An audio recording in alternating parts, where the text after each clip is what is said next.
Hey, everybody. Welcome to the Family Business Podcast. Today is some number. It's 13 or 14 or something like that. Spelts Family Business. It's a Spelts Family Business Podcast. Sorry. Yeah. I'm just so used to the Family Business I Podcast. know.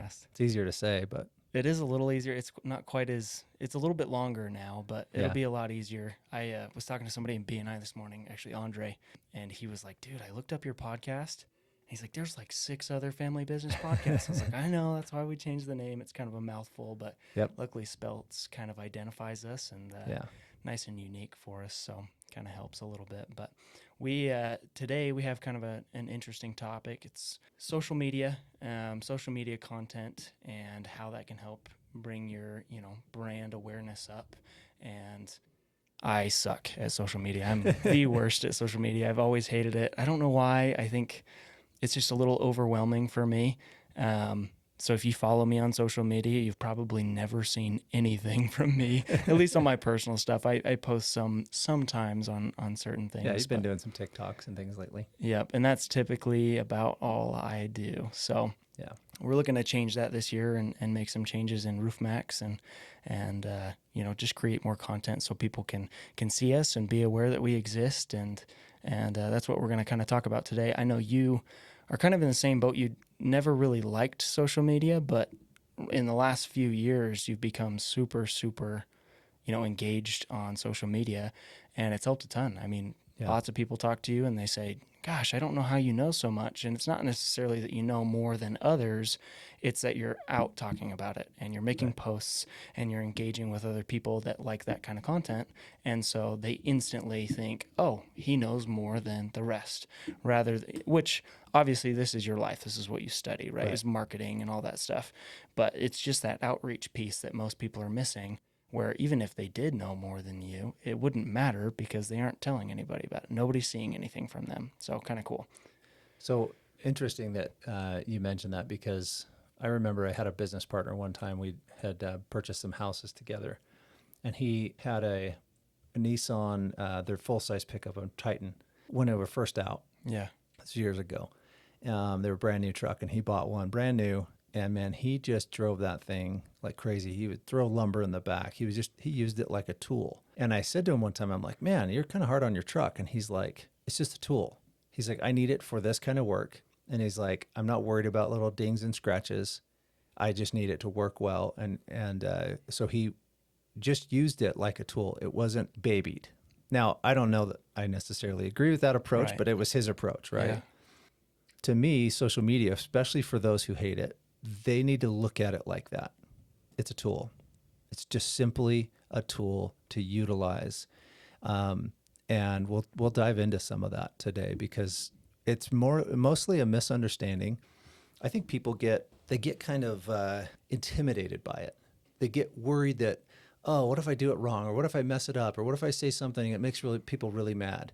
Social media is, it's just a platform, and you're going to get out of it. Like, I was talking to United Way, I think yesterday or the day before, and I do some consulting for them, and they were like, well, I'm just not good at social media. Like, all the girls there, and they're all quite a bit younger than me, were like, oh, well, I'm just not good at it.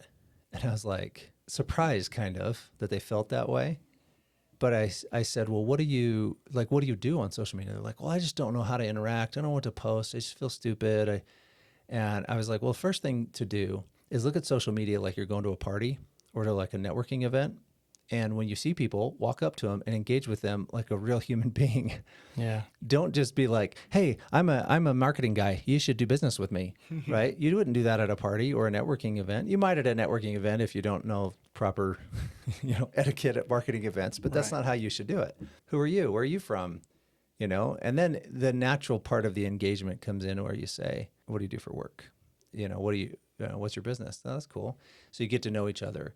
You know about each other's lives and your business. And so on social media, that's a part of it. Just look at it like a big party.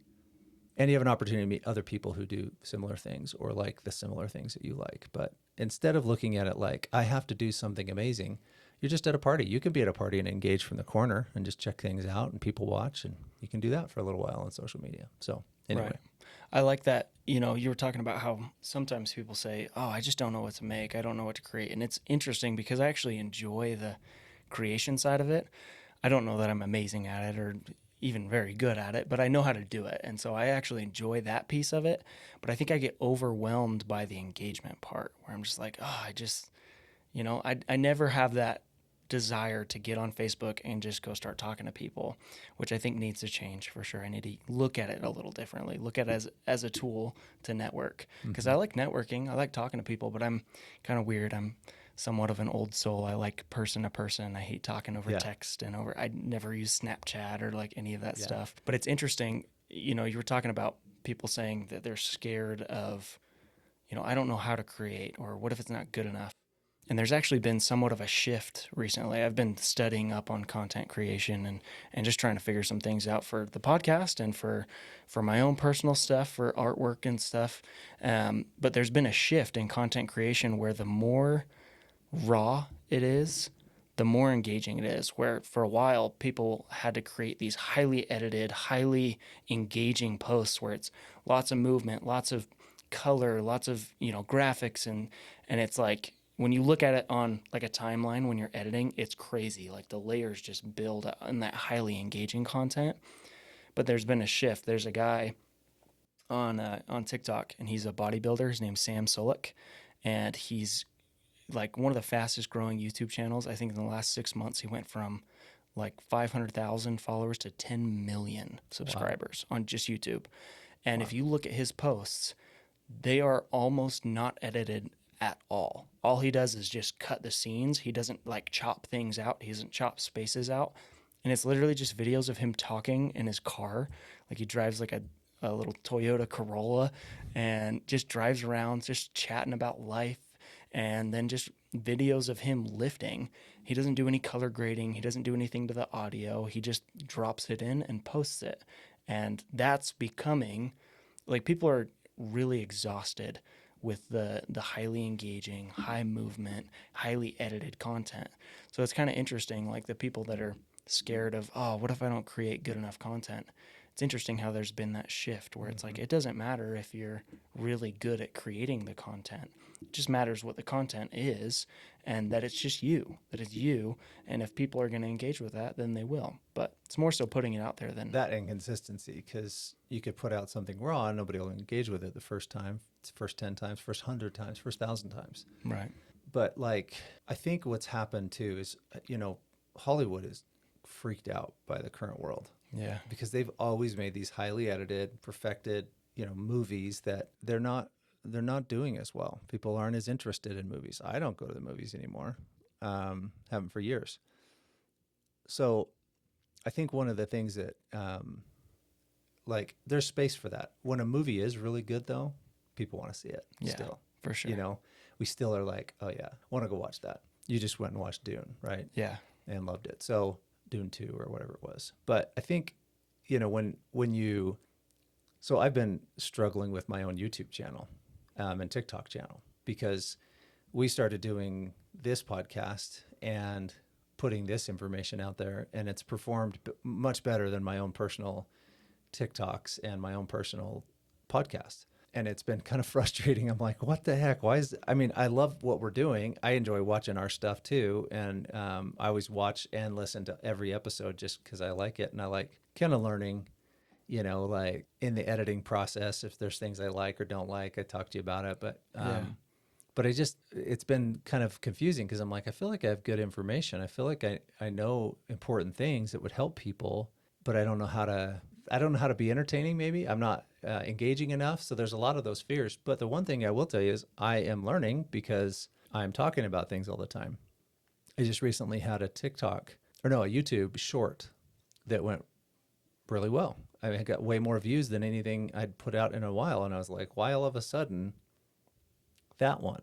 And my YouTube channel has been, performing better all of a sudden, weirdly. I mean, I'm doing this now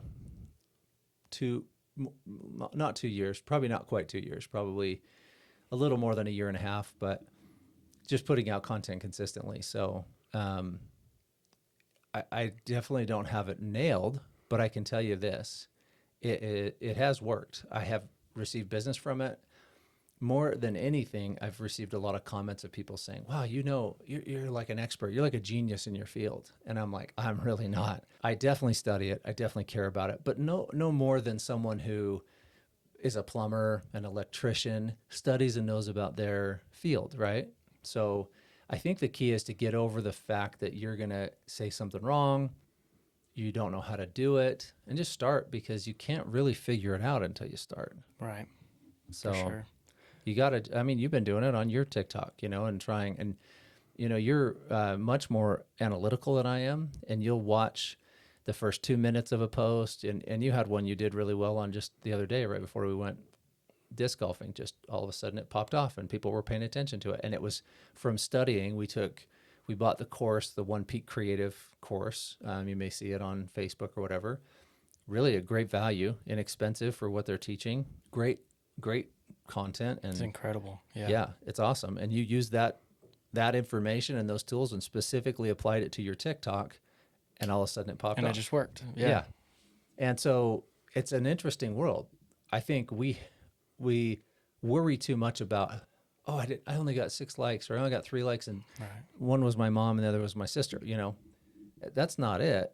But here's what's happened to me is I get calls from people who are like, well, I've been researching marketing companies and I came across your name, and you really know what you're doing. And so I'd like to talk to you. I'd like you to bid on our work.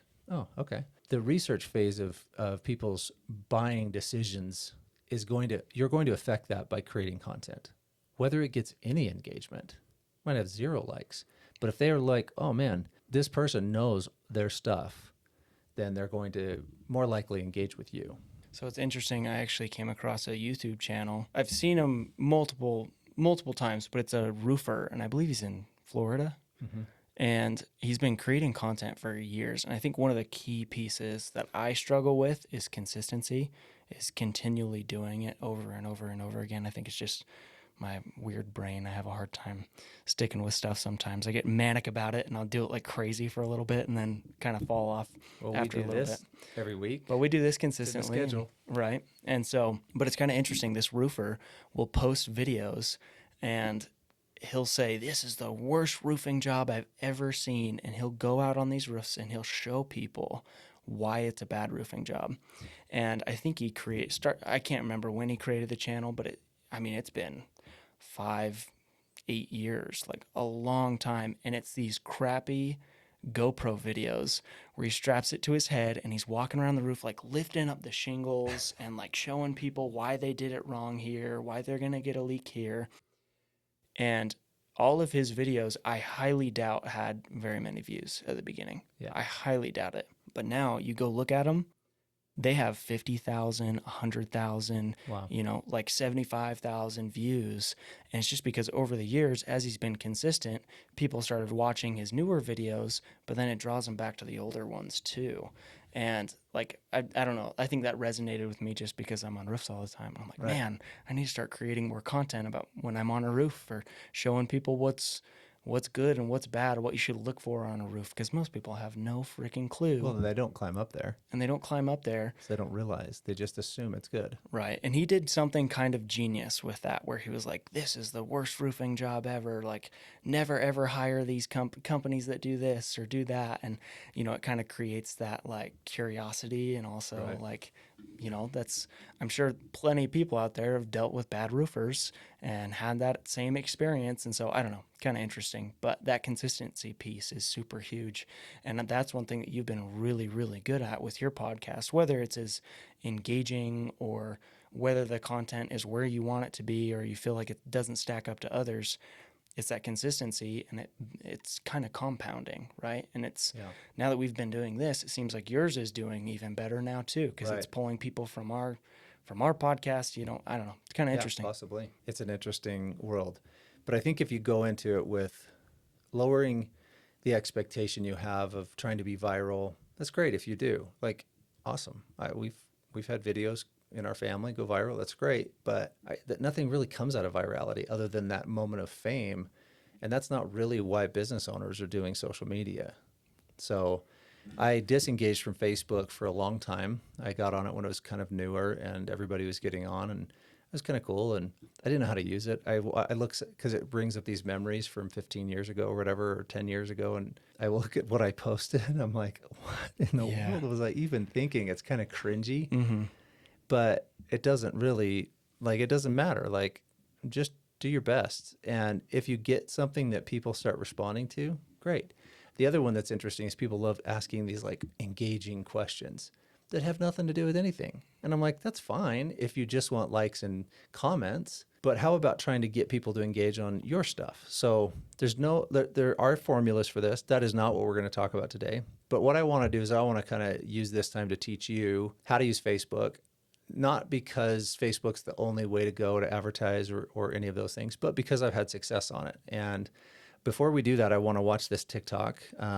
This is from the Brand Boss HQ on TikTok. He's a branding and marketing guy like me. He's great at talking about it. I actually get jealous watching him because I'm like, dang, that guy's good at he's just good at making you think and making you hear things, and very experienced and great TikToker if you like marketing stuff. But let's watch this. He's talking about branding and marketing and why the big businesses, big companies like Apple, McDonald's, Google, all of them still advertise. Why do brands like Nike, Apple, Disney, McDonald's spend upwards of 7% of their top line revenue on marketing? And how can you use what they know to grow your brand? This is a great question. I get it all the time. Why do brands that are so well known continue to market and advertise? I mean, they're well known. What's the deal? The reason that they do is because those big brands know that visibility equals profitability. People don't buy brands they don't know, and they don't buy brands that they don't see. Out of sight, out of mind is true in the buying world as much as it is in every other aspect of life. So visibility is key.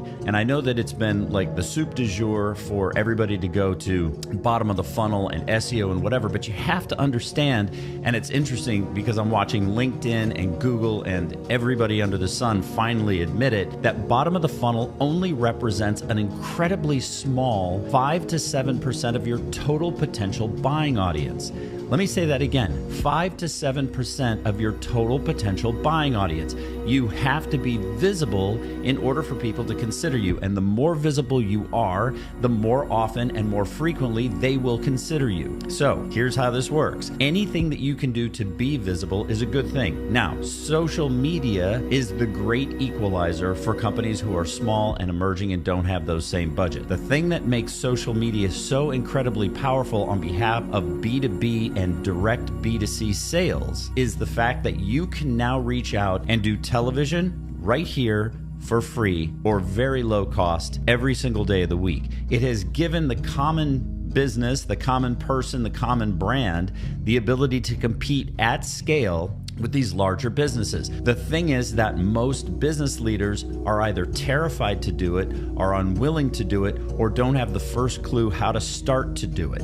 So what they do is they default to dumb stuff like showing their product. Nobody wants to just see the product. It's entertainment, it's edutainment. You've got to do something bigger and more interesting to capture people, just like Super Bowl spots or what everybody line up to go watch, even though it's advertising. Taking advantage of the resources you have to be able to play in this bigger universe is what this game is all about. What these brands realize is that the minute that they stop advertising, people stop buying. I used to work on the Denny's account years and years ago when they were running the $1.99 Are You Out of Your Mind spot, which for those of you who were in the 90s, remember $1.99 Are You Out of Your Mind? Like it was on the air so much it drove you nuts. The reason that they ran it all the time is because the minute they stopped, breakfast sales fell off 15-20%. Every single time they did it. So they never stopped until they came up with a new campaign to replace that one that worked as effectively. You've got to understand that visibility is key to your success. If you want your business to grow, get online, stay online until you can afford to do mass media that will allow that bigger visibility to happen at scale. Pretty crazy. Yeah. I think the little statistic, the 5 to 7%, is wild to me. Like, so do you understand what he's talking about with bottom of the funnel? Yeah, I think so. It's like the bottom of your sales process, like like you're putting out ads or whatever advertising you're doing. That bottom of the funnel is only 5% of your customers, right? So he's talking about more like the outreach funnel, which 5 to 7% of your potential customers come through direct response marketing. Yeah. Direct response is lead generation type marketing. I talk about this all the time because we have print magazines and people are like, well, how do I track that? You don't. You can't. There's no way. Yeah. If I had little cameras to install in the pages where I could look at people's eyes and see what they're looking at, that's the only way you could do it, right? There's no other way. And same thing with a lot of advertising sources. So bottom of the funnel, though, is when someone goes to your website and they call you because they saw an ad. That's a lead generation source. That's only 5 to 7% of your potential customers. Makes sense. So in our marketing, when somebody shows up, goes in, fills out a form, calls you, that's that may be bottom of the funnel, but if we're also doing branding, they may have seen it multiple times other places, and then they come in and say, okay, I'm ready to do business with you. And it's funny, like mentioning how that's impossible or, really hard to track. 9 times out of 10, when I ask a client, hey, how'd you hear about us? They're like, oh, I don't know. I saw it on TV. I saw it in the magazine. I saw it on Facebook. I don't know. And so that's part of the reason why it's so hard to track, but that's why branding is so important. And then the visibility thing that he said is key. Like out of sight, out of mind that's a big thing for me. Like if I don't see something, it's not going to happen. Right. And so like if I need to do something, I have to like put it in a spot where I'll see it or it'll be in the way of something for me to even remember that I have to do it. And so I think it's kind of interesting, but if you aren't posting, if you aren't creating something like that, if you aren't, just getting out there so that people can see you, then they're never going to remember you. Yep. So, and from a marketing standpoint, and whenever I sell a digital marketing campaign, I always include retargeting, because how many times have you looked at a pair of shoes or a watch or something online and you just forget about it because you're like, oh, that's cool. But you weren't like in buying mode. You were maybe busy. You had something else come on, the phone rings, whatever. If you don't show that ad to them again, you don't even have the chance that they're going to remember it. The world's too busy. right. So if all of a sudden, you buy you like a pair of shoes, you look at them, you check them out, you're like, oh, that's cool. And then a week goes by and all of a sudden you see it again. And you're like, oh yeah, I was checking out those shoes. Those are pretty sweet. It gives you that opportunity for that comeback business or that comeback, lead, which is super valuable. Well, honestly, it's the same thing with just creating consistent and being out there consistently with your content. I love that statistic where it's like it used to be 7 to 9 times like points of contact with a customer for them to, if they're interested, to reach out and actually, engage or buy whatever your product is. But on social media, it's like 45 to 50. Yep. Which is insane. But like it's in funny. Life, it's that. I mean, it's 25 to 30 repetitions for marketing to work nowadays, just because there's so much noise. Right. You just have to be consistently in front of people. For sure. It's funny that you said that about like the shoes thing, because I clicked on an ad the other day, just like curious, looking at it. I was just like, oh, that's kind of cool. And now it pops up on my For You page all the time. And it kind of drives me nuts because I'm not actually interested. I just thought it was cool at first. So I clicked on it, but now it keeps popping up. And I'm like, I don't want this anymore. Keep retargeting, yeah. Yeah, kind of funny. Yeah. And algorithms are fascinating that way. So let's dive in a little bit more to using social media, because one of the things that happens is I go on to social media and I use Facebook primarily. It's my generation. It was the first one that I got involved with. I have the largest following there. I love TikTok as well. I know people have problems with TikTok, but I love TikTok because it's more entertaining than TV to me. Often I can go there and just kind of zone out and spend an hour, and it goes quick. It's surprising how fast you get through an hour on TikTok. Those really fast dopamine hits. I know. Yeah. But I love that part of content that's short. You don't get bored. TikTok has a problem, and they're over advertising. They have too many people selling crap on TikTok, which drives me crazy. But anyway, there's room in the world for TikTok. There's room in the world for Instagram. I've never liked Instagram. I don't understand it. I don't like that you can't put links because all my content is created elsewhere. Yeah. Instagram wants it to all be on platform. So anyway, the thing is, all of them share in common is there's 2 or 3 things that I would recommend for you on Facebook, for example, because your clientele is also on Facebook because of who you're selling to. It may not be the place where your buddies are, but it's the place where your potential client is. So number 1 is the algorithm is going to pay attention to what you engage with. And so if you go in Connect Utah, for example, actually a friend of mine, now a friend, but he is a local entrepreneur, started Connect Utah. And it's grown to a behemoth of a Facebook group. I think there's 38,000 people in there, all from Utah. He makes sure that they live in Utah. He makes sure they get a personal recommendation to join the group. So like I had a friend text me the other day and they're like, hey, do you know this group Connect Utah? I see you're in it. Could you vouch for me? Right. And I was like, sure. Cause they want real people in there, no scammers, none of that garbage. Right. I'm in other groups and they don't do that. And I leave the group if they get scammers coming in because it's so frustrating. So then I'll go in and I'll look through their posts and I'll look for ones that are regarding marketing. And then I'll comment on them. Sometimes I comment and I say, hey, we do that. Connection Media, here's my website. We do that. Other times people are just asking questions like, well, how do I do this? What do I do about this on my website? How do I do this about my marketing or my social media? And I'll try to give really good content. Well, if I went into Facebook right now, it would show me Connect Utah in the first 3 or 4, posts that I look at on my homepage. Because you engage with it all the time. Because I always engage with Connect Utah because it's a great group. He was saying, I think in the last 60 days, there's almost 20,000 posts to Connect Utah. Holy cow. So I'm not seeing them all, but the algorithm's paying attention. And if it has anything to do with marketing or something I refer out often. So a friend of mine, Joseph Ziegler, is a physical therapist. Mm-hmm.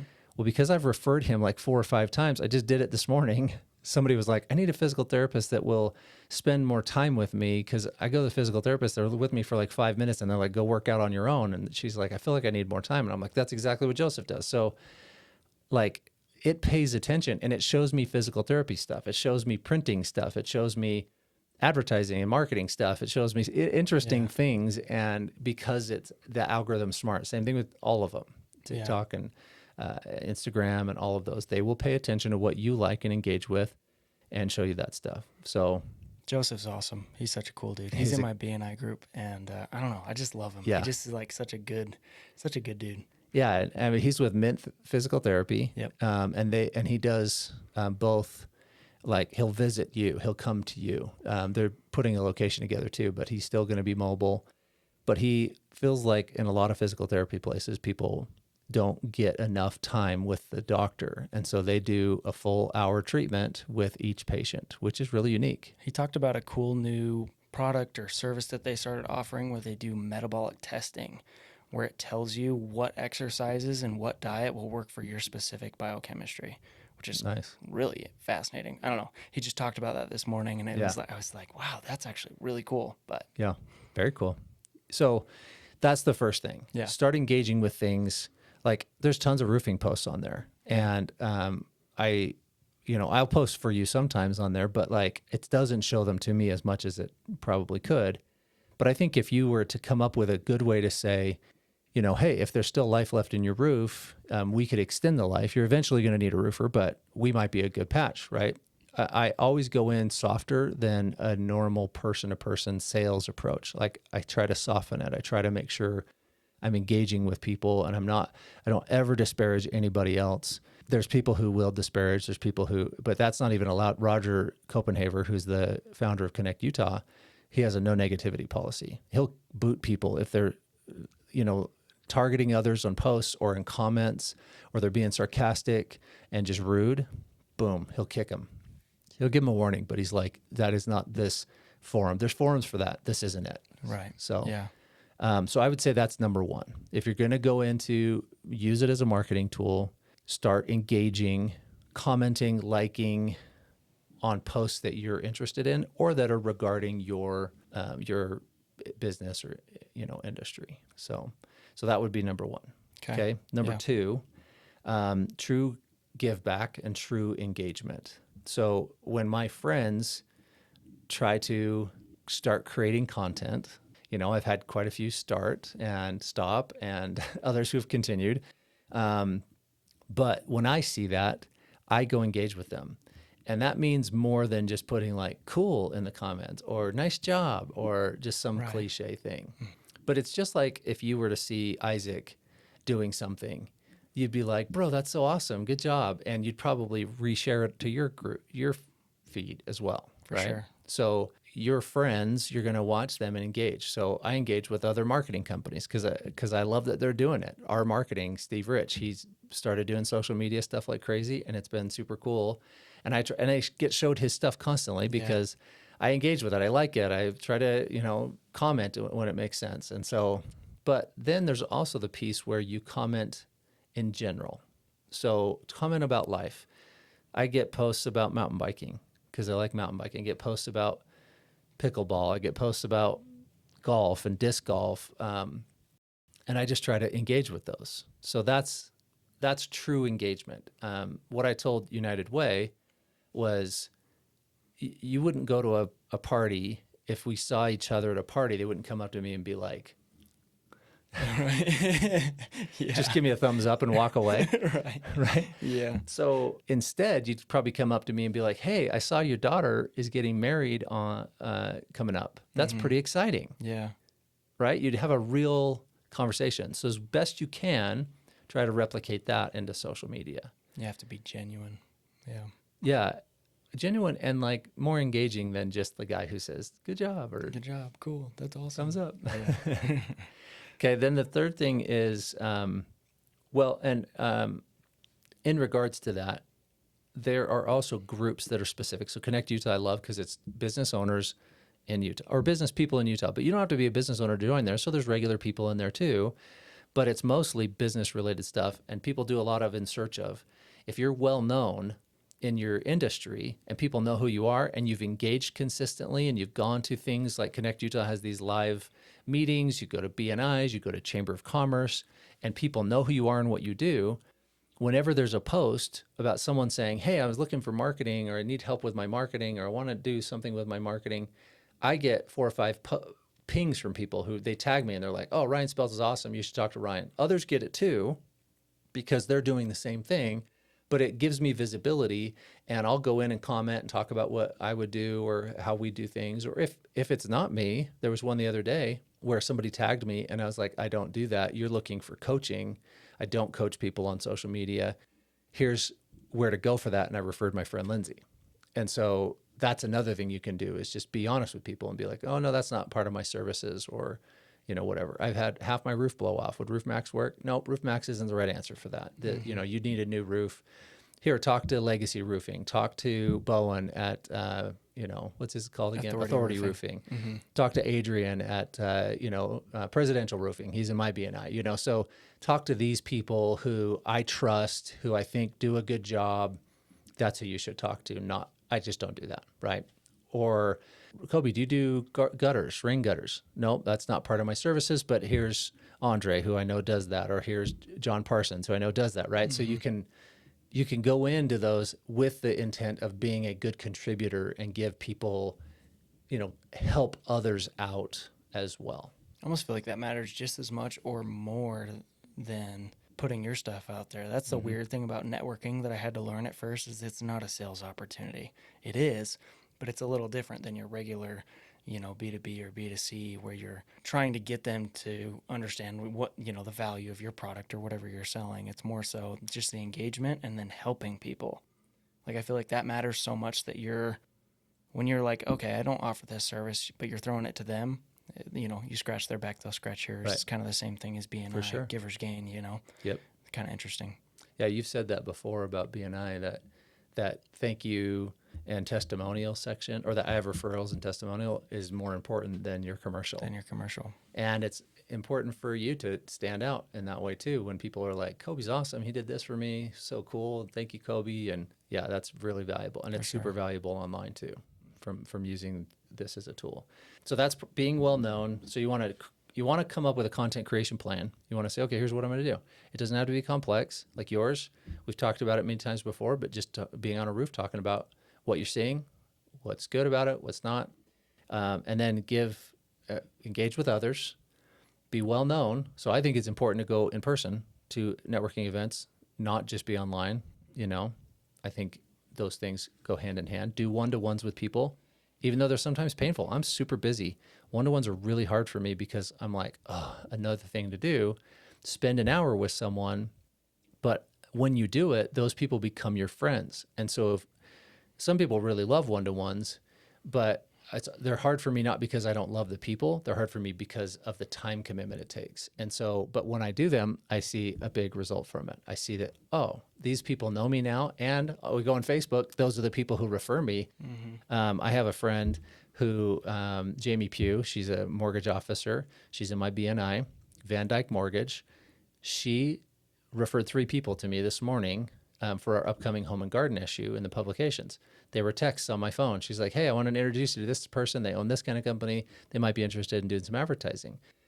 That's a pretty powerful friend. And that came from doing a one-to-one with her. And she's just a really cool lady that's super sweet and very awesome. So be well known. And then number 4 is publishing consistency. So for me, I create more content than I think most people do. Part of it is just because of the industry, the world I'm in, and the business that I have. We have magazines. Every month we have a publishing deadline. We got to crank out these magazines with 30 pages, 32 pages. Half of that at least is content. Half of it is advertising. So, but on my personal level, I write a blog post every week. I do my own personal podcast every week. We do this podcast every week. I do a live marketing thing every week.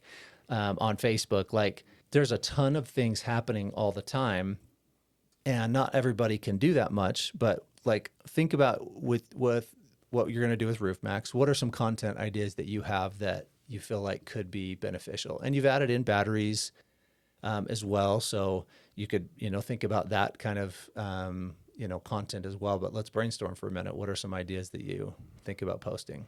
I feel like the biggest thing for me, because obviously I've been thinking about this a lot, like what kind of content I want to create. I feel like the biggest thing is just education. Like 90% of our customers have no idea anything about roofing.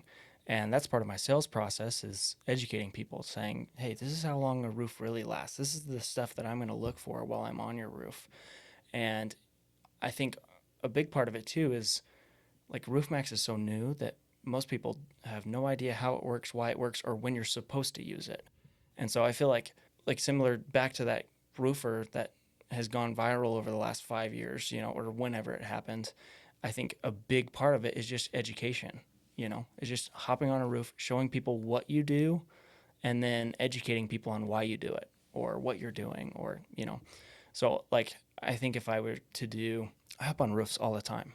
So it'd be super, super easy to just walk around and say, this is what I'm looking for. Look at this. This happens around this age. When your roof turns this old, it's probably time to at least have an inspection done and at least know what's going on the roof. So I think the education piece would be really good. And then also the actual spraying of the roof is so satisfying that I think people would enjoy watching it just because it's kind of fun to watch, It is. And so just setting up, my camera, setting up a tripod on the roof and just videoing me spraying would be kind of cool. Yeah. And then I think also engaging. Somebody commented so we have some ads out on Facebook, and then somebody commented and they're like, RoofMax doesn't work. And so I clicked on their profile, and of course it's a roofer. Yeah. I'm not going to disparage a company name. Sure. A decently well-known company. In fact, we've met the owner and had good engagement with him, but one of their workers, it wasn't the owner. Yeah. And I was like, turkey. So I just erased the comment. Yeah. But I was like, okay, I actually probably could have done better to say, I see you work for a roofing company. Have you actually seen the stats and the studies on RoofMax and how effective it is? Yeah. To which he probably would have responded with something smart alecky, because anybody who's willing to be a jerk like that, they probably don't have couth. But it would have actually been able for us to demonstrate, Right. We're not afraid of you as a roofer, and you think that it's a scam. You can think that, but it's got a lot of evidence that it works really well, and our clients love it, and it works awesome. We've seen it work. And we've seen it work. I have it on my house, and we've seen it. So I could have used that. Instead, I just erased it because I'm like, friggin' punk, it's on our ad. Right. It's like running. And he's a local guy. He's like annoyed, probably ticked that he thinks taking business from him. Eventually, they got to go to the roofer. They got to go to them either way. Right. Yeah. It's not going to be a forever thing. So it's kind of interesting because this morning, so Bowen Gines, Authority Roofing, he's in my BNI group. He does the marketing or education moment, networking education moment every morning. He always has like a funny joke and stuff in his commercials and stuff. But today he stood up and he was like, how many of you guys have had a bad review? And he just had everybody raise their hands. Pretty much everybody in the room raise their hands. And he's like, how many of you took that as an opportunity to turn it into a positive? Because he's like, not, most of his number one biggest fans were actually people that had a bad experience. But what he did is he turned the situation around, made sure they were taken care of, and afterwards they were the ones sending him referrals. They were the ones sending him more work or just talking accolades about him online or whatever. Because they knew he cared. Because they knew that he really cared. Wow. And that they really wanted, he really wants the best for his customers. And in the service industry, you're never going to please everybody. No. And some of those bad reviews may not be able to turn around into something good, but kind of interesting. Yeah. And I always say respond to the next person reading those reviews. Mm-hmm. Not to the person who's, you're responding to them too, but sure. You might not be able to turn them around. Right. So do it respectfully, but make sure you respond in a way that the next person who reads it's like, that's legit. Like, I could see how this happened. It sounds like they've straightened up or they fixed it or they made the effort and I trust them now. It almost makes it more real too. You know, like I feel like, so it was interesting when I started selling pest control door to door. I would knock on people's doors and they'd be like, well, I want to research it. I want to look into it. And I'd be like, well, go look at our reviews. Like, I'll pull them up right now. And they'd start looking through their reviews. And some people are always going to look for the bad ones first. Right. And, I do. Right. And I always click on the 1 stars to see what they say. Right. To see what they say. And it's because you want to see the bad experiences. But I feel like if you see a bad review, but then there's a comment right under it saying, hey, I'm sorry that this was your experience. How can we help? How can we fix this? How can we make it right? Yeah. It makes you so much more real than the person that has only good reviews. Yeah. Because that almost seems a little fake. It almost seems it's only your friends and cousins that did it. Right. Christy Pack Tax, she's my CPA. She does my taxes. She's the best. She's awesome. Her little mantra that she says is they're Utah's highest rated tax nerds. And it's true. It's because they have like 1,500 5-star reviews or something. And she stood up and talked about it. And she's like, we have really, really good reviews. But she's like, we also have bad ones. She's like, and I encourage you to go look at the bad ones because, we're not going to help everybody the exact way that they want to. And you're not going to match up with everybody perfectly. Yeah. But it makes you more real if you have those bad reviews too, especially if you have 1,500 reviews. But the fact that her good reviews outweigh the bad is always going to show for the customer, and they're going to appreciate that, they're real. So, yep, that's awesome. So another thing he said that I loved was visibility is profitability. The biggest brands in the world continue to market. Coca-Cola spends millions and millions of dollars a year to market, to put the word out, to tell people about what they do. We know what Coca-Cola does. Yeah. Right? Mm-hmm. We all know what it tastes like. And a lot of people like the taste of it. I like the taste of it. But why do they continue to market? Because visibility is profitability. That's the number one argument for why you should be posting consistently is visibility. And you can be creative. You don't have to be like, come buy my stuff, come buy my stuff, come buy my stuff, come buy my stuff, right? Because Coca-Cola and Nike don't do that. They don't do that. They talk about experiences. They talk about emotions that go behind what they say and do and what matters. And they come up with great jingles. They do fun things. They work on, like McDonald's has this crazy thing going on right now. And I question, as a marketer, I kind of question it, but it's like the McDonald's thing. I don't even know how to pronounce it. It's like WC Donald's. They turn the M upside down and it's kind of an anime theme. And I'm like, I do not understand what this advertising is. Yeah. And they introduce some new sauce with it. But like, not everything has to be a home run. It's still McDonald's. Mm-hmm. You still know what it is. Right. So visibility is profitability. The social media does level the playing field, but you may be awkward. Like, you may not be great at talking. You may not be great at on-camera work. You may not be great at audio work. So I think there's room in the world for those things as well.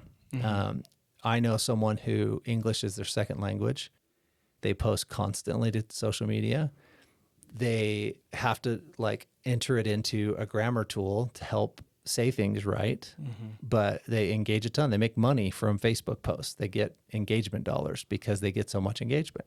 That's just a great example. She doesn't post herself on video because her English isn't as good, but she does post herself consistently, and she's able to create a lot of engagement and a lot of people interacting and talking to her. And so that reminds me, obviously I'm an artist, so I engage with art content on my personal TikTok, and that's what I love watching. But There is a creator, I can't even remember his name. He's got a big old burly beard, and he does these hyper photorealistic drawings. And you've seen him. You've actually sent me some of his posts before. It's interesting because he's actually a very socially awkward guy. Mm-hmm. You can tell that he's extremely uncomfortable in front of the camera. Yeah. But he does it anyways. He gets in front of the camera, and you can tell that it makes him uncomfortable to talk in front of millions and millions of people. And it probably wasn't millions of people at first. But it's so raw, and it's just him. And people engage with it because it's him, not because he's the most engaging or social person, or, he's not making the craziest, most entertaining content. He's posting what's real, what's him, The videos always start off with, this drawing took me over 100 hours, and it's really important to me because of this and this and this reason and this emotion while I was drawing it, or taking this photo so that I could draw it. And that's what people connect with is, oh, he really cares about this. He may not be, the most engaging person that you see on TikTok or the best in front of a camera, but it's raw, it's him. Yeah. So. And I think some people might say, well, he's incredibly talented because he is. I mean, his stuff's... It's insane. Otherworldly. Yeah. It looks like it's crazy. People question it, and they make him erase parts of his drawing because they think he printed it. Yeah. Yeah. It's wild. But someone might be like, well, I'm not that talented at anything, and I'm not good on camera, and I'm not good at writing, and my grammar isn't perfect. And they might have all those excuses. But the truth is, there's an audience for you and your preferred way of doing things. I'm actually better at writing than I am at talking, at being on camera, at doing this.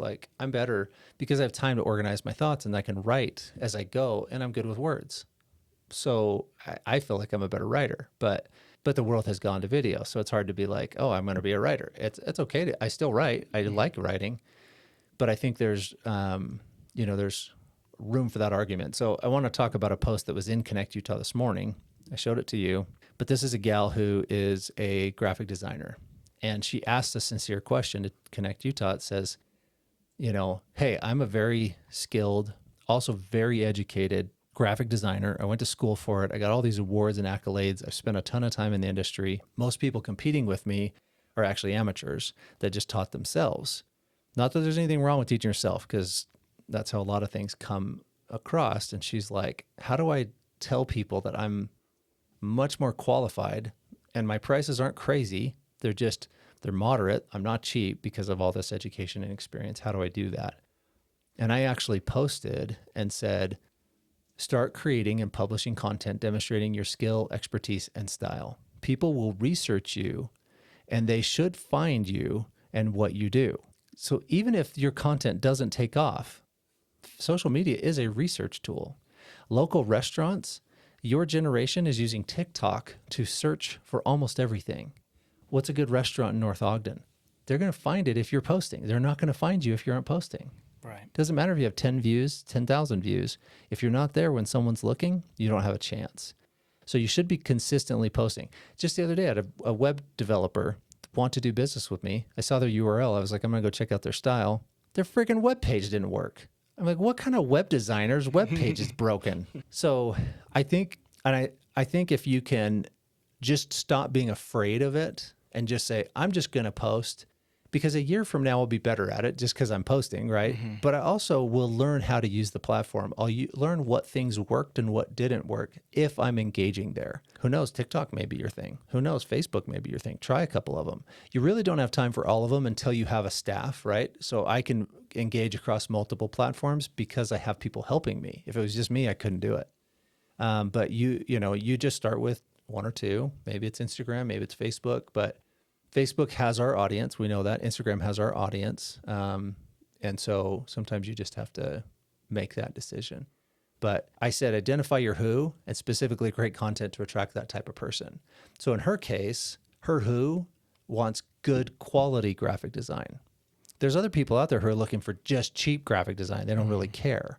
The argument of whether they should care or not is irrelevant. I care about good quality graphic design, but I can't make somebody else care about that, nor do I need to try. So what I should do, though, is look for someone who's like me. If I was in search of a graphic designer, I'd want someone who was good. The way I know they're good is when I see their stuff and I like it. I had a graphic designer tell me the other day, my logos are, it's your friend, Melissa. Yeah. My logos are old fashioned, or they're dated, because I grew up in that era, right? Of the 90s and 2000s, when everything was very minimalistic and simplistic, and it had not a lot of flourish, and the styles have changed. It's okay. I still like my style, right? Yeah. For me, that's what I like. Whether it's really popular and in the modern, I don't know. That doesn't necessarily matter. But if you're not showing off your stuff, she could have posted some of her examples to this comment that's already had, let's see, it's been up 17 hours. She's got at least a dozen comments, people saying, it's be brave, post your stuff, but I think she could have used that as an opportunity, I think, just because people were engaging. She could have posted her work. She didn't even really tell people what she was. I had to go into her profile to see what she was, which is okay, but not everything has to be an ad. But you have an opportunity to demonstrate your skill and why you did something the way you did it, Right. Yeah, I think a big part of the fear for me of social media is just that I never get on Facebook. I never do it. But I like how you said view it as a tool rather than, because I'm not going to get on Facebook and go watch videos of drawings or whatever. I need to use it as, okay, this is how I'm gonna engage with people. And then the visibility part, like we don't have any visibility online other than the ads that we're running on Facebook already. But yeah, I feel like it will help people just connect with us more. Connect with me, because I'm the one doing it. I don't have a team. It's just me. I'm hopping on the roofs. I'm doing the inspections. I'm doing the bids. I'm doing the actual spraying. So I don't know. I feel like consistency is going to be a tricky thing for me, but I think as soon as I can just give up that like uncomfortability with it and give up the hesitancy towards engaging, then it'll be a super powerful tool for us. And I just need to suck it up and just do it, Well, and if you think about it this way, you're going out knocking doors consistently, right? You're looking at homes that might need your services, whatever. You go knock on their door. A lot of people would freak out about doing that. You're okay doing it, maybe not your favorite thing, but you're like, I can do that. Right. But what if this became part of your prospecting? You go onto Facebook once a day. Maybe it's in the morning when you wake up. Maybe it's in the afternoon, whatever, right? You take a time and you go in and you engage for a moment on Facebook. When I can engage more, definitely my engagement goes up. But sometimes I'm just too dang busy. I got appointments all day, every day, or I'm busy running, doing, and trying to help people. Like you can't be on there all hours of the day unless you really don't have a job. So just use it as a tool, just like going out knocking doors or making phone calls, and just consistently post and consistently comment and engage with other people. I like it. So anyway, if you're a small business and you've been wondering and you're afraid, just start with something. Create posts. Do a did you know series. Do a top 10 mistakes that people make. Do a show and tell, right? A before and after. If you're in landscaping, if you're in, home services, before and after. Andre's doing this on TikTok, and it's awesome. Yeah. He just shows before and after. He paints the wall, and it looks awesome. You're like, good job. I like that. Oh yeah, that looks way better, know? So some of that's probably outside of his control if they pick bad colors, but maybe just don't do it before and after of that one. Don't video that one. Right. Yeah. Well, is that all you have on your list? I think so. Yep. It's a level playing field when you get on social media. So your competition, they can do the same thing as you. So try to be more engaging, but you're not going to learn how to do that until you get into it and just start posting, start engaging, start interacting with people. I think you might have a platform that you're like, that's like my friends and family. I don't want to just market on there. Don't use that one for that then. Yeah, do it somewhere else. There's lots of options. That was one thing that I kind of struggled with for a while, like posting my art and stuff, is I was like, I'm just posting to like my friends and family. Right. I was like, I don't really, they're going to see my stuff regardless or whatever. And it's also embarrassing too. Like at first it's going to be cringy. It's going to be, like you said, looking back to some of your first posts on Facebook. I know my Facebook page is out there somewhere. Don't look it up. I know you're going to now, but it's terrible. It's like 12-year-old me when I first got a phone and started posting on Instagram and Facebook, and it is the cringiest stuff I've ever seen. And it hurts me that it's still out there and I can't get rid of it. But at the same time, like, my first post, even on TikTok, the first few, I'm like, oh man, those are clumsy. They aren't engaging. They don't look good. But there's you can see throughout the however many posts are on there that they've continually gotten better just because I've been doing it, and you can't get better at something unless you try it. So, and go comment on, like, when you see art that you really love or see a technique that you really love, comment there, because they're going to see your comment. And if it's really good, they're going to be like, oh, that guy seems cool. They're going to click on your profile and see you're a fellow artist. mm-hmm. Like, you got to be clear in what you're doing, because those people will then engage with you. So, and I think that's been the piece that I have missed. engagement is the engagement piece, which is super important. It's interesting. There's kind of a trend right now on Instagram for artists where a small artist will post something like there's a sound and it's like, wow, thank you so much for 20 followers. Or they'll post something like, hey, fellow artists, like, comment something and I'll go on your page and I'll post or repost or put on my story my favorite picture that you have on your account. And it's interesting because those posts blow up, like just skyrocket. And there was one where there was this girl, incredible artist, like really cool content and stuff. And she had to post a second video afterwards and say, I'm so sorry. I'm going to continue to post my favorite drawings, but we've had so much engagement with this post that I literally cannot get to all of them. So I'm going to have to just consistently do, five or so a week. But she got so much engagement from just saying, hey, like this video, post, comment, or, whatever, and then I'll go on your page and do it. She literally had like 40,000 people comment. Yeah. And she couldn't get to all of them, but I don't know, kind of crazy. So I just looked up your old Facebook. Oh, no. I like it. No. It's cool. I was there for most of this, but you said, I went camping for Memorial Weekend because we got new camper and dirt bikes. Then 2 days into the camping trip, I was riding my dirt bike and a kid on a four-wheeler runs into my back tire. Then the bike lands on top of me. This kid hits me in the head with the four-wheeler as he drives away. Then he comes back to me after I get the bike off of myself and says sorry to me as I'm staring at my knee in terror because of a cut down my kneecap. I had to get 10 stitches on my knee and wasn't supposed to ride the rest of the trip. That's a great way to start a camping trip. Then I had to watch my dad and sisters ride four-wheelers and dirt bikes for 2 days. That's my most memorable camping trip. That is hilarious. I don't even remember doing that. I remember it. That's funny. I don't remember writing out the post, but I remember the pictures, and there's like a picture of me on this tiny little four-wheeler, like jumping a little sand dune. That's hilarious. I'll have to pop that up on the screen. That's so funny. Yeah. Pretty awesome. Cool.